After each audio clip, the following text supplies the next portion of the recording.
اعوذ باللہ من الشیطان اللعین الرجیم بسم اللہ الرحمن الرحیم الحمد للہ رب العالمین والصلاة والسلام علی اشرف الانبیاء والمرسلین واہل بیتہ الطیبین الطاہرین المعصومین،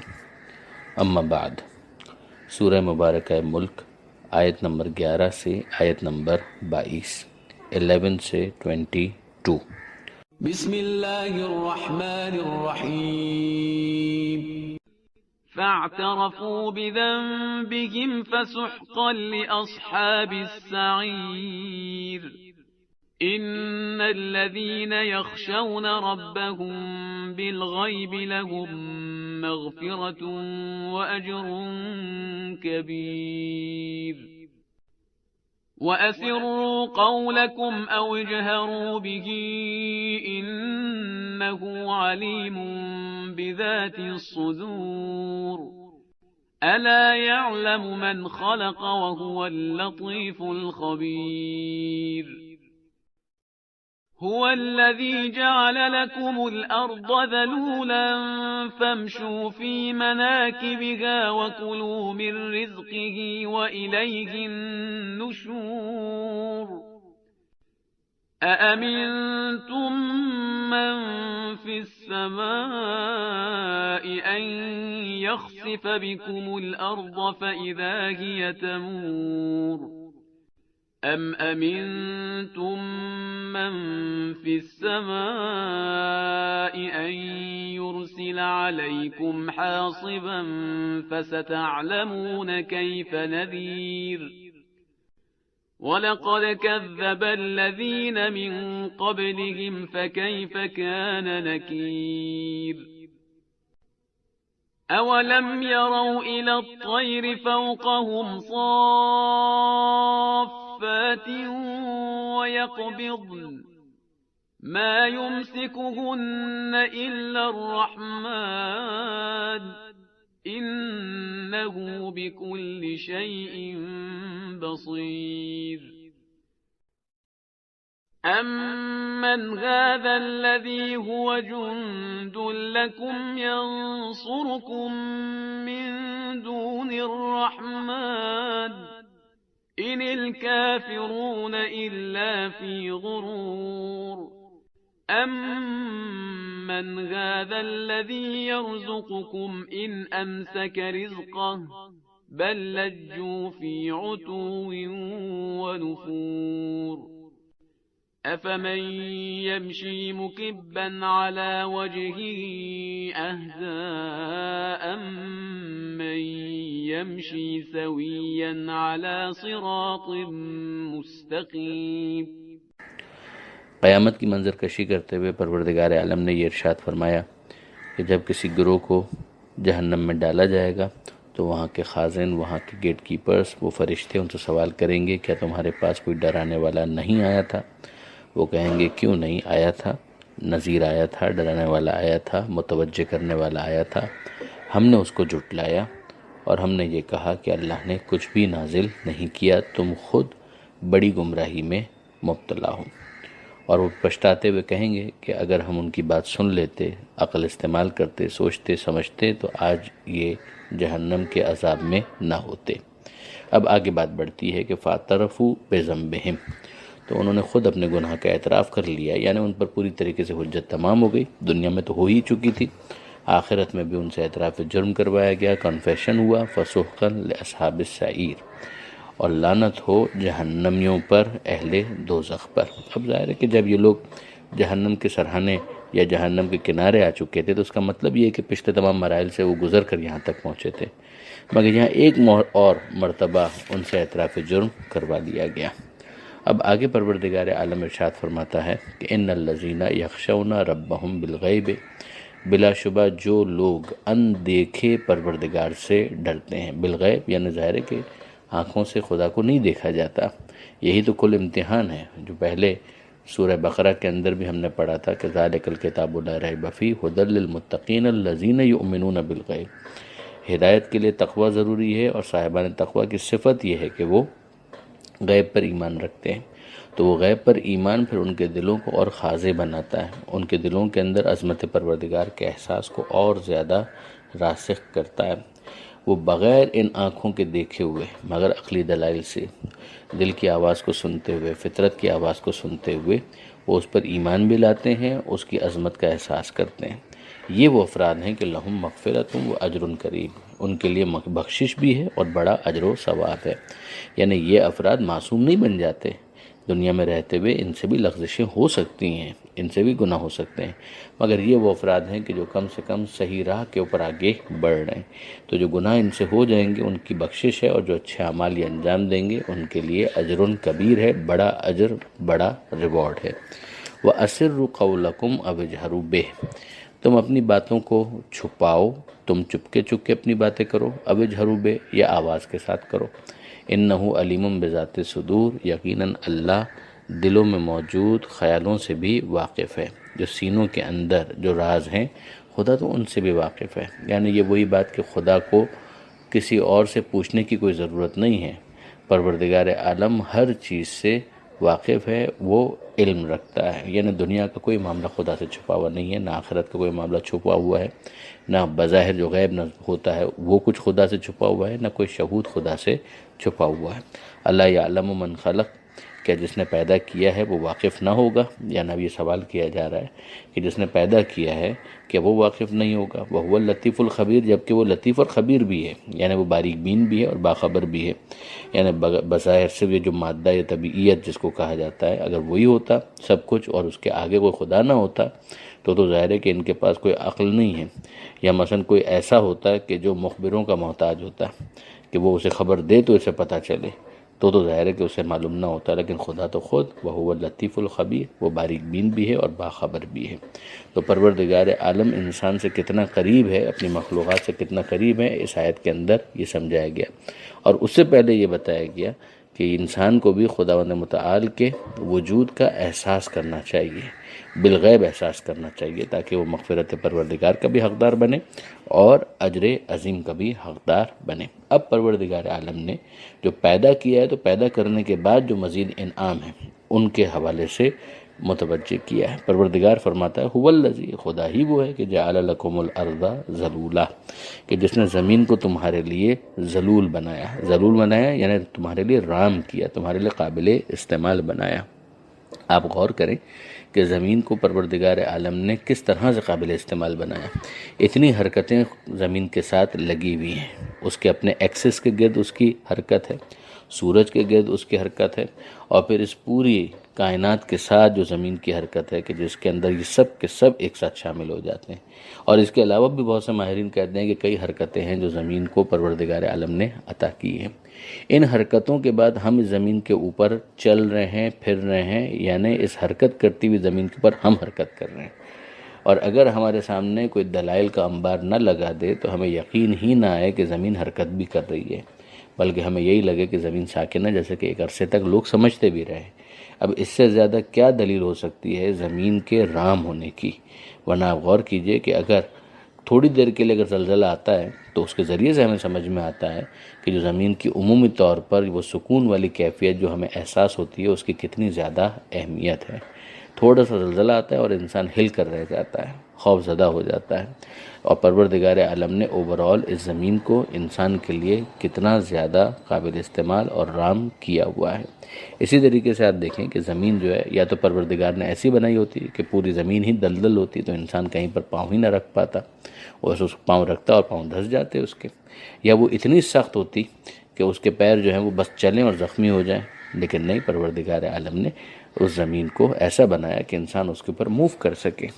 اسی طریقے سے پروردگار عالم نے اس زمین کو جو پلیس کیا ہے تو سورج سے اتنا نزدیک نہیں کیا کہ سب جل جائیں، اور نہ ہی اتنا فاصلہ رکھا ہے کہ سردی سے سب خشک ہو جائیں۔ اسی طرح سے جو گریویٹیشنل فورس ہے جو زمین کے اندر وہ بھی اتنی زیادہ نہیں ہے کہ ہڈیاں ٹوٹ جائیں، اور نہ اتنی کم ہے کہ انسان ذرا سی حرکت کرے اور اس کے پیر اکھڑ جائیں اور فضا میں وہ جا گرے۔ تفسیر نمونہ میں بہت اچھا انالیسس اس حوالے سے دیا ہوا ہے۔ تو هو الذی جعل لکم الارض ذلولا، کہ وہ خدا ہی تو ہے کہ جس نے زمین کو تمہارے لیے رام کیا، تمہارے لیے قابل استعمال بنایا۔ فامشوا فی مناکبہا، تو تم چلو اس کے کاندھوں پر، مناکبہا کاندھوں پر چلنا یعنی یہ بالکل وہ تعبیر ہے کہ یعنی انجوائے کرو جس طریقے سے بچہ باپ کے کاندھے پر ہوتا ہے۔ اچھا، اب اس حوالے سے بعض نے کہا کہ کاندھوں سے یہ سمجھ میں آتا ہے کہ جیسے پروردگار پہاڑ پر چڑھنے کی بات کر رہا ہے، مگر علامہ سید علی نقوی صاحب نے بالکل کریکٹلی اس کو ہائی لائٹ کیا ہے کہ اگر خود زمین کے اندر جو تہیں ہیں ان کے اعتبار سے دیکھا جائے تو زمین کے اوپر جو سطح کے اوپر چلنا ہے یہ ایسا ہی ہے کہ جو زمین کے کاندھے پر چلنا ہے، بلکہ پہاڑ کو دیکھا جائے تو وہ تو گویا انسان کے سر کی طرح سے ہے، یعنی اس کی شباہت اس کے ساتھ زیادہ ہے، لیکن قطع نظر اس سے پہاڑ پر چڑھے زمین کے اوپر جو موومنٹ ہے اس کی طرف پروردگار عالم کہہ رہا ہے کہ تمہارے لیے قابل استعمال بنایا، آرام بنایا ہے، تم اس کے اوپر چلو، وَكُلُوا مِن رِزْقِهِ، اور اس سے جو رزق حاصل ہوتا ہے اس سے کھاؤ۔ یہی زمین ہے کہ جس سے نباتات اگ رہی ہیں، فصلیں اگ رہی ہیں، ہارویسٹنگ ہو رہی ہے، تھریش آؤٹ کیا جا رہا ہے، تو یہ سب کی سب پروردگار عالم کی طرف سے نعمتیں ہیں، ان سے استفادہ کرو۔ وَإِلَيْهِ النُّشُورُ، اور اسی کی طرف تمہیں پلٹ کر جانا ہے۔ یہ آخری بات سمجھا دی گئی کہ یہ یاد رکھنا کہ زمین کے اوپر جو تمہیں چلنے پھرنے اور اس سے کھانے کا موقع دیا جا رہا ہے یہ ہمیشہ رہنے کی جگہ نہیں ہے، پروردگار عالم کی طرف تمہیں پلٹ کر جانا ہے۔ تو جو زمین کے اوپر تمہیں یہ وسائل دیے گئے یہ سروائیول کے لیے ہیں۔ بہرحال زمین کوئی آئیڈیل جگہ نہیں ہے، آئیڈیل جگہ ایک اور ہے کہ جہاں پر تمہیں پہنچنا ہے۔ یہاں پر تو رکھ کے تمہیں سروائیو کرنے کا موقع دیا گیا ہے، اس امتحان میں شرکت کا موقع دیا گیا ہے، یہ ایگزامینیشن ہال ہے، ہاں پھر اجر و ثواب کی منزل آگے ہے۔ اب پروردگار عالم نے تصویر کا دوسرا رخ بیان کیا ہے۔ أَأَمِنْتُم مَّن فِي السَّمَاءِ أَن يَخْسِفَ بِكُمُ الْأَرْضَ فَإِذَا هِيَ تَمُورُ، کیا تم اس بات سے مطمئن ہو گئے، یعنی کیا تمہیں ڈر نہیں ہے کہ وہ جو آسمانوں میں ہے وہ تمہیں زمین میں دھسا دے۔ فَإِذَا هِيَ تَمُورُ، تو وہ ہچکولے کھانے لگے، لرزنے لگے زمین، یعنی وہی زمین کہ جو تمہیں اپنی گود میں لیے ہوئے آرام سے موو کرنے کا موقع فراہم کر رہی ہے، پروردگار عالم ہے۔ یعنی وہ آسمان کی طرف جو متوجہ کیا گیا وہ اسی لیے متوجہ کیا گیا ہے کہ انسان کی فطرت میں کہ وہ دعا کے لیے ہاتھ بلند کرتا ہے۔ اسی طریقے سے خود قرآن مجید کی تعبیر بھی یہ ہے کہ الہ یصعد الکلم الطیب، دعائیں اوپر کی طرف جاتی ہیں، پاکیزہ باتیں اوپر کی طرف جاتی ہیں۔ تو یہ تمام تر چیزیں چونکہ تعبیرات محاورے اسی طریقے سے ہیں، اور پھر اس کے بعد ہم دیکھتے ہیں کہ زمین کے اندر جس طرح سے خانہ کعبہ کی ایک سمبولک ویلیو ہے، اسے قبلہ بنایا گیا، اسی طریقے سے آسمانوں کے اندر عرش ہے۔ تو پروردگار عالم کی طرف، ورنہ وہ ہر طرف ہر جگہ خدا موجود ہے، لامکان ہونے کے باوجود شہر کے جہاں سے زیادہ قریب ہے، لیکن انسان کی جو فطرت ہے وہ یہی ہے کہ وہ اپنے رب سے مناجات کے لیے ہاتھوں کو بلند کرتا ہے، اور اسی تعبیر کو وہ استعمال کرتا ہے، اسی محاورے کو وہ استعمال کرتا ہے، لہٰذا اسی کے لیے پروردگار عالم کی یہ تعبیر ہے کہ وہ کہ جس کی گویا آسمان میں بھی حکومت ہے، اگر وہ چاہے تو تمہیں زمین کے ساتھ دھنسا دے، جیسے قارون کو دھنسا دیا گیا تھا، فَإِذَا هِيَ تَمُورُ، تو وہ بس لرزتی ہی رہے۔ اس حوالے سے بھی صاحب تفسیر نمونہ نے ایک اور بھی جو اس کے اندر ایک احتمال دیا جو کہ بہت وزین ہے، بہت وزنی ہے، وہ یہ ہے کہ تمہیں یہ زمین نگل کر ادھر ادھر منتقل کرتی رہے، لرزتی رہے، ہچکولے کھاتی رہے، تمور، تو وہ یہ ہے کہ تمہاری قبر کا بھی نشان نہ ملے، بس ادھر سے ادھر تم مرنے کے بعد بھی زمین کے اندر گشت کرتے رہو۔ اور اسی طریقے سے وہ جو زلزلے کبھی کبھی آتے ہیں وہ اگر مسلسل آنے لگے تو تم سوچو کہ تمہاری کیا کیفیت ہوگی، تمہاری کیا حالت ہوگی۔ ام امنتم من فی السماء ان یرسل علیکم حاصبا،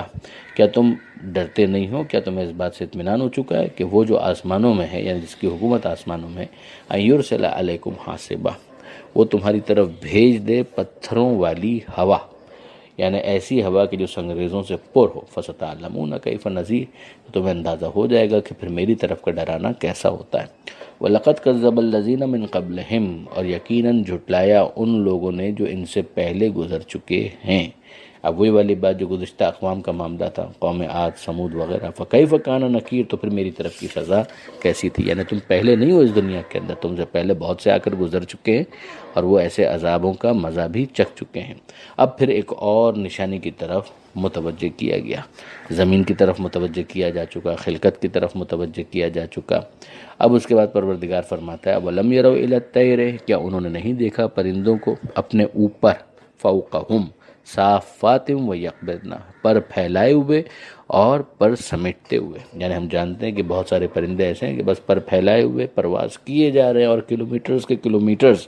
وہ اسی طریقے سے طے کر لیتے ہیں۔ بعض وہ ہیں کہ جو بار بار اپنے پروں کو پھیلاتے بھی ہیں اور پھر پر مارتے بھی ہیں، اور بعض ایسے ہیں کہ جو پروں کو مارتے ہیں اور پھر اس کے بعد ان کی جب فلائٹ اسٹیبل ہو جاتی ہے تو پھر اس کے بعد وہ پر پھیلا لیتے ہیں۔ یہ وہ ہیں کہ چیزیں کہ جس کو آرام کے ساتھ انسان مشاہدہ بھی کر سکتا ہے اپنے اپنے علاقے کے اعتبار سے، اور پھر اب انٹرنیٹ کے ذریعے سے بھی ان کی ڈاکومنٹریز دیکھی جا سکتی ہیں جو برڈز کے بارے میں، پرندوں کے بارے میں۔ پروردگار فرماتا ہے کہ یہ جو تم دیکھتے ہو تو اس پر بھی تو غور کرو، ما یمسکہن الا الرحمن، ان کو کوئی نہیں روکے ہوئے ہے سوائے خدا رحمان کے، کہ جس کا فیض عام ہے، انہ بکل شیء بصیر، وہ ہر چیز کو دیکھ رہا ہے، نگرانی کرنے والا ہے۔ یعنی دیکھو تمہاری ایک لمیٹیشن ہے، تم زمین کے اوپر رہتے ہو اور زمین کے اوپر چلتے ہو تو گریویٹیشنل فورس کے خلاف تم اس طریقے سے اڑ نہیں سکتے،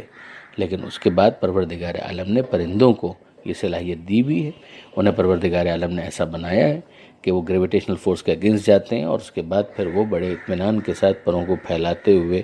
اور پروں کو مارتے ہوئے وہ پرواز کرتے چلے جاتے ہیں، اور کلومیٹرز، یعنی کوئی ایسا نہیں ہے کہ تھوڑی بہت پرواز، بلکہ مسلسل وہ پرواز کرتے چلے جاتے ہیں، ایک علاقے سے بالکل ایک دوسری طرف، دوسرے علاقے کی طرف وہ موو کر جاتے ہیں۔ اب اس کے بعد انسان صرف اتنا اندازہ کرے کہ جب ہوائی جہاز بنائے گئے تو یہ ہوائی جہاز بنانے کے بعد ان کے نظاموں کو چلانے کے لیے وہ کتنا خرچہ کرتا ہے،